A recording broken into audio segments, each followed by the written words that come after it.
No niin, tervetuloa Partalaiskiaisen Minecraft-kanavalle. Ja mä oon 3 lapsen isä, joka tykkää tehdä meidän yhteiselle realmille hauskoja juttuja modaamalla, command-blokeilla, sitten modeja hankkimalla ja myös ihan rehdisti survivalissa rakentamalla. Ja tänään mä näytän millaisen AFK-farmin, mobifarmin mä tein meidän realmille ja miten se toimii Bedrockissa siis. Me pelataan Bedrock Editionia, eli kaikki jutut mitä täällä on Bedrock yhteen sopivia. Java on pikkasen erilainen ja totta puhuen taas Bedrockissa monet semmoset jutut ei toimi, mitkä Javassa toimii. Ja muun muassa mobifarmin, etenkin tommosen AFK-farmin tekeminen on vähän tuskallista. Mitäs tää nyt vinoilee?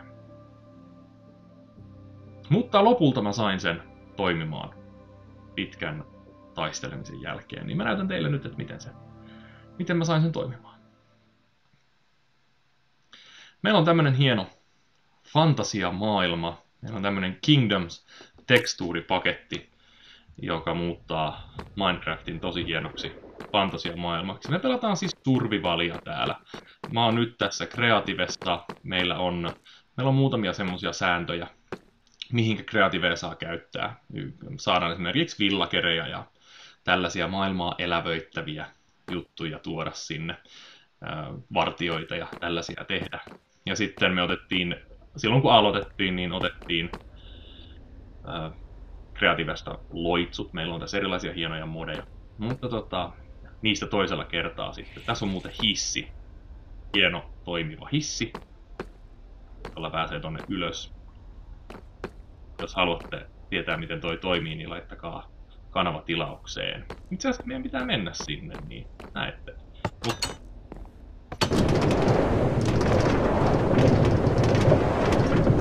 Jos haluatte tietää miten tällainen hissi rakennetaan, niin kanava tilaukseen, koska mä voin näyttää. Mä teen myöhemmin toisen videon, millä tänne pääsee. Se on tämän näköinen täällä ylhäältä. Ja tässä on meidän semmonen afkauspiste. Eli tähän kun mä menen sitten seisoskelemaan, niin expaa tulee ja loottia tulee. Lootti menee näiden suppiloiden kautta arkkuihin ja aina edelleen sitten alaspäin. Mä näytän lopuksi sitten, että mihinkä ne siellä menee sen lajittelukammioon. Tästä näkyy pohjasta sitten toi meidän Trident Killer, joka on pakollinen ominaisuus, jos haluaa Bedrockissa tehdä AFK-farmia.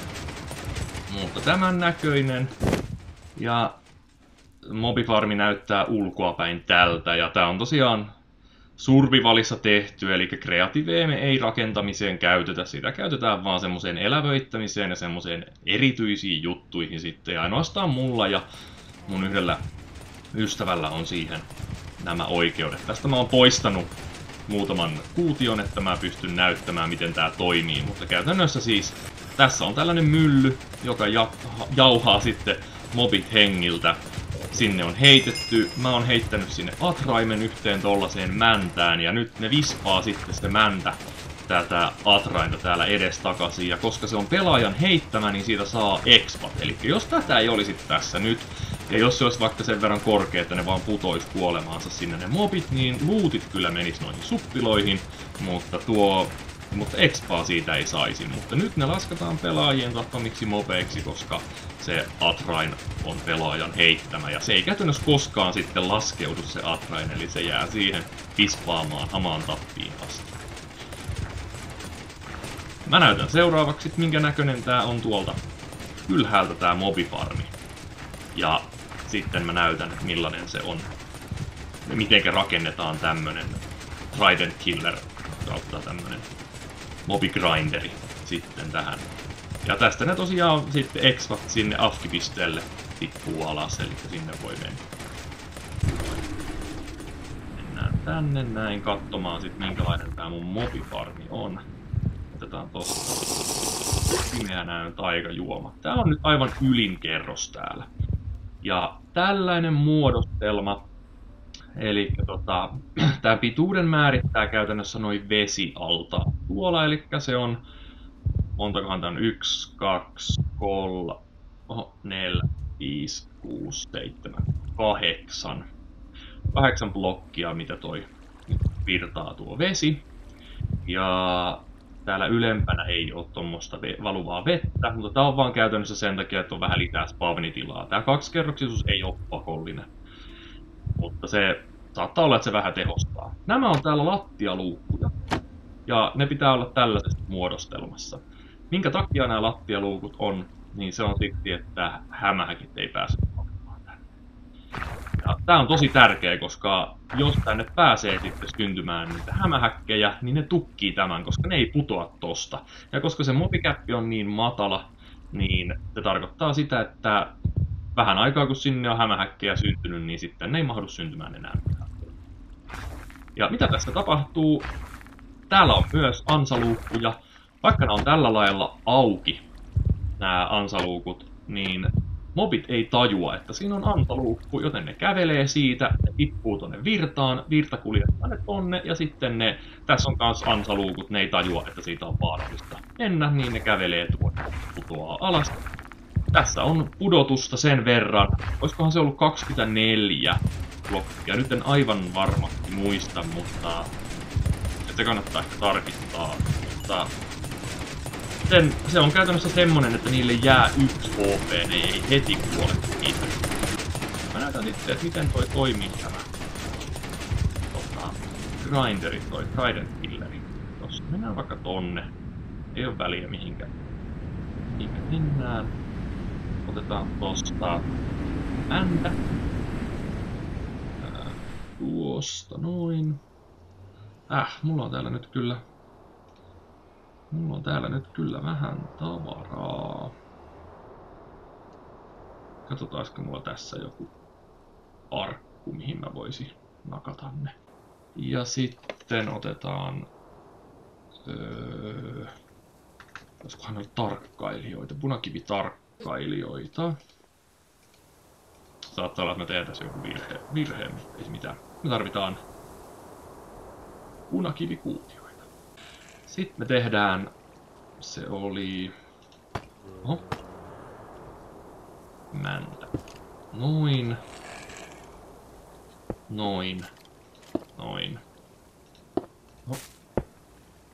noin. Tässä on nyt tää muodostelma. Sitten me tarvitaan näitä tarkkailijoita osoittamaan niihin, eli nuolen pitää osoittaa siihen aina seuraavaan. Noin. Ja noin ja noin. Sitten aktivoidaan se. Tämän saa ehkä jollakin soihdullakin aktivoitua, mutta kokeilla saadaan tonne männän taakse. Noin, hetkeksi aikaa laitoin sinne punakiviblokin, niin se lähti käyntiin. Ja nyt se jatkaa tosta liikkumista. Mä otan atkaimen ja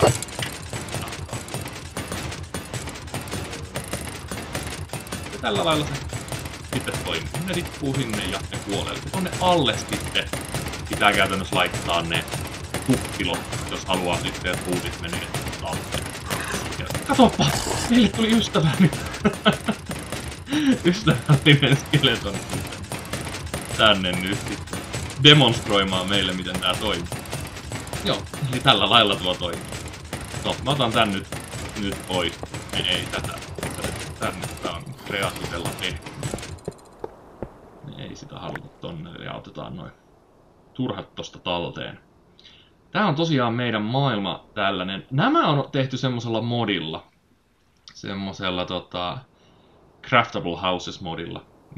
Tai addonilla, millä pystyy laittamaan niin kuin klikkaamalla taloja. Me ollaan jonkun verran käytetty näitä maailmaa elävöittämään, mutta ei hirveän paljon. Mä voin jossain vaiheessa näyttää yksi kylä tuolla. Mutta tää on tämmönen tosiaan fantasiamaailma. Hieno, eli täällä ei ole ihan perinteinen Minecraft-maailma. Täällä on ja siis tää Kingdoms-modi on ihan mielettömän hieno. Kattokaa minkälaisia hämähäkit on.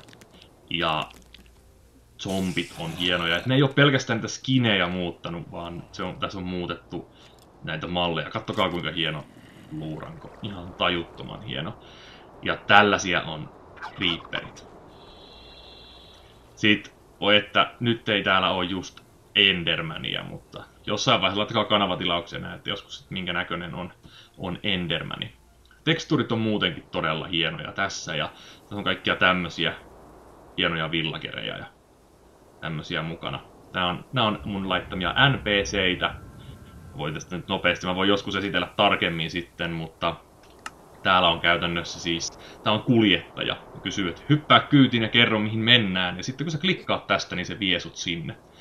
Ja mä voin vaikka painaa tosta, että vaikka aavikolle. Niin se käytännössä teleporttaa sitten.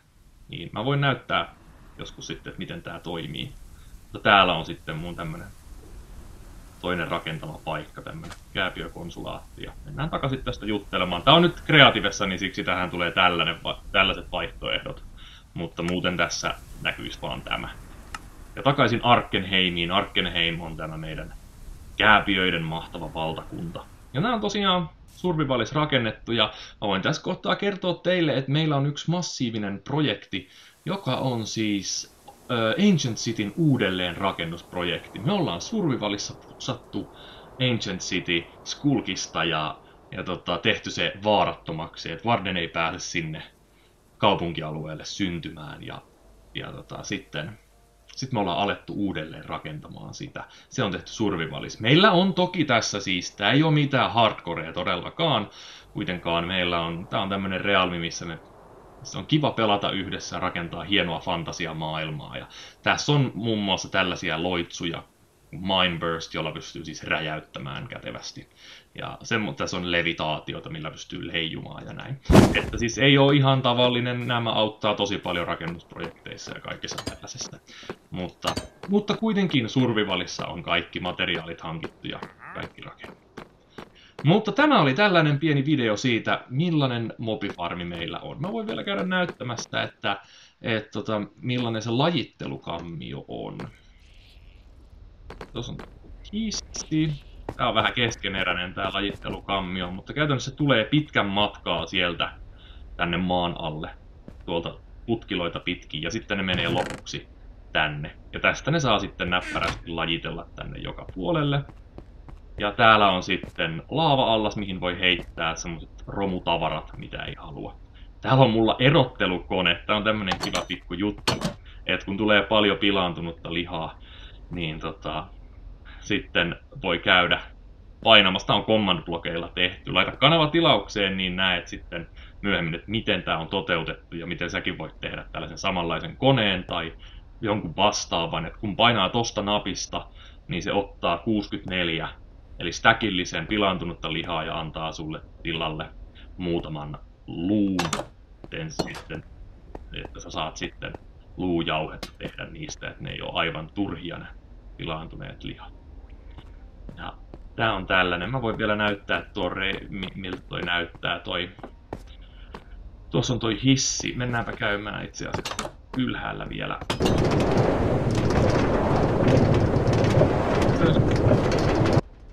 Ja ollaan ylös, niin täällä on nämä suppilot, mitkä menee, ja nämä menee tästä sitten tosiaan hyvin pitkän matkaa tänne alas. Tähän on jonkun verran rautaa tarvittu, että tämä on saanut, mutta täällä vuoristossa on rautaa on paljon. Ja tällä tavalla tultiin tähän, ja no tää itse asiassa tippuu nyt tähän hissikuiluun. Niin tää nyt. Tässä oli ennen tikapuut, mitä tänne kuljettiin ennen kuin mä ton hissin tein. Mutta näin. Ja tämänkertainen video oli tästä. Mä ajattelin tällä kanavalla laittaa hienoja siis tehdä tarinoita, minkälainen tämän meidän maailman tarina on ja minkälaisia täällä on. Mä tuun esittelemään, miten mä tein piklineistä kääpiösotureita vartioimaan pintamaailmaa. Tein semmosen modin, millä se onnistuu. Ja kaikenlaisia hienoja juttuja tuun esittelemään täällä sitten. Laittakaa kanava tilaukseen ja nähdään seuraavassa videossa.